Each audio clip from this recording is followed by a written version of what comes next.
of negotiation, what we're going to go through is how to negotiate on the percentage. There's different areas of your terms that you can utilize and you can leverage, and I would start with them. But as most people, and as requested by Bethany in Recruitment in Leeds, then I'm going to start with looking at the percentage negotiation and how we get that when we're working with a new client and we're having those initial discussions.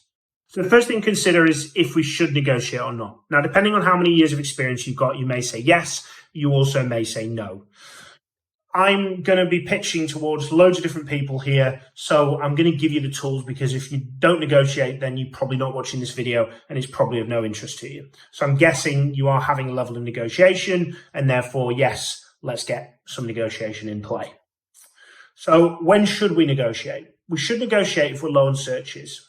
When shouldn't we negotiate? If we have a full raft of searches and opportunities, and this search would take us below as a percentage of the 4, 5 or whatever, max for us on executive search is 3, but however many searches you've got. So if we've got more than 3 searches, I'll tell the team, if it's below X, let's not work it. Let's turn that down and let's reject it. And that can be one way of negotiating, of saying, look, we wouldn't go below that. Our terms are pretty standard across all of our clients. You would be my lowest paying client, and that won't be beneficial for us. If this isn't a retained campaign, we'd have to go on a contingent, and therefore we wouldn't be able to take that on, I'm afraid. But we do wish you all the best. I'll reach out to you in 2 weeks and we can go from there. So that's one way of rejecting that client, or them kind of rejecting you, and you'll get some respect from that, and you may get it back. I've had multiple instances where that has happened, and I've won the business on the back of it. If you do choose to negotiate, and you're going to go through the process of looking and trying to work on those percentage terms, what I'd like to give you is a bit of a toolkit to be able to utilize that negotiation. Now, a lot of the negotiation tactics I use here depend on the individual you're pitching to and you're having a conversation with. If you are pitching to someone really tough, really easy, HR, different levels of responsibility. And I'm going to kind of go for a little bit of that and also allow you to decipher when's the right time to use this and when's the wrong time. What I'd do is I'd master 3 and then begin to build the rest into your playbook so that you can utilize them as and when they come across. The classic process of I'm here, you're here, can we meet in the middle? If that works for your process. So I'm here, you're here, let's meet in the middle. Is that possible? We've also got, look, you're at 25%. Our standard is 35. What level of negotiation do you have on that? And you may get that question thrown back at you. Well, what level of negotiation do you go for on that? We don't tend to deviate too much from our standard terms. What would you be comfortable with? Well, we typically work, so if you get the objection, we typically work with agencies at 15 to 20%.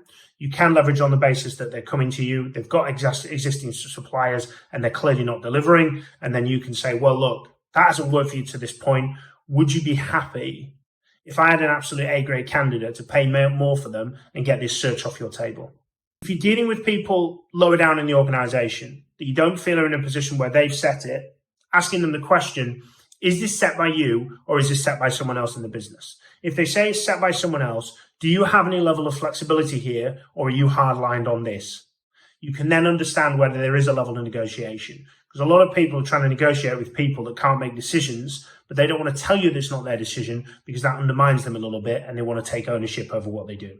So checking to see if this is an ultimate decision maker without going, which I've had a lot in sales calls to me, are you the decision maker? Don't ask people that. It makes them feel inferior.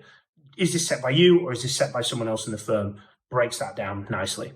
Another method you can use is anything below X. So you're coming to me and you're saying 25%. I'm dealing with US deals, so that tends to be higher. But if you're in the UK, maybe 15%. I saw something the other day of 10, which is horrendous. But if they come to you and say, look, 15%, minimum is 20 as approval by your directors, or the minimum that you would go to as approval by for you is 20, then I would say, look, understand your position, understand you've got other suppliers. I understand that my competition sometimes value themselves differently than what we value ourselves at. I cannot agree to 15%. I'd have to get approval by our directors. The lowest I can have with negotiation level for this type of profile would be, or this type of search would be 20%. Is that something that we can agree on today? Or do you want me to go back to my directors and ask them if we'll go to 15, which I think is unlikely, and therefore they'll probably end up turning the process down. I really want to work with you, and I can find value. I can find X candidate, I can find Y candidate. I've got a network, I've got contacts in this, I've placed with this company, this company, this company. Would you be happy on this occasion if I come up with a rock star to share with me and go with 20%? Communicating and saying that this is too low for the market. I appreciate there is some search firms that will work on it. I don't rate them. I deliver, justifying your position and just saying this is particularly low for the market. I'm at 25% and that's how I operate. And I work with X, Y, and Z firms. You can leverage the fact that you would be the lowest paid client. I don't want you to be in that position. If you're below every client that I've got, then absolutely fine. Now that also links when they say we have terms that are better than this. And then you can say, well, I have terms that are better than this. If I bring you into the fold here and I work with you on this basis, I'm not going to give you the level of service, and my team's also not going to be able to deliver on this because we work as a team.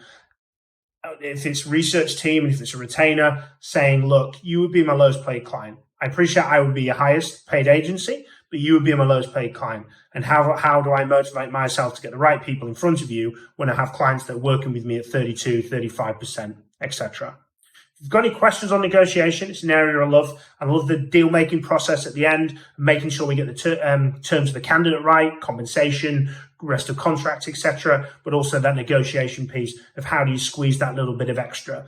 Make sure you bring a lot of energy, conversation, and you're upbeat and you're positive, and bring that vibe of positivity to that conversation and energy, and that will also help you because people will buy into that and they'll be more flexible if they feel that, yeah, this person's engaging. If you want to drop me a note, please do so. I'm happy to have a conversation with you offline, but hopefully this helps and it improves your negotiation to get you that extra few percentage. Even 1%, 3% can make a massive difference at the end of the year if you're negotiating hard with your prospects and also with your existing clients. So all the best with that.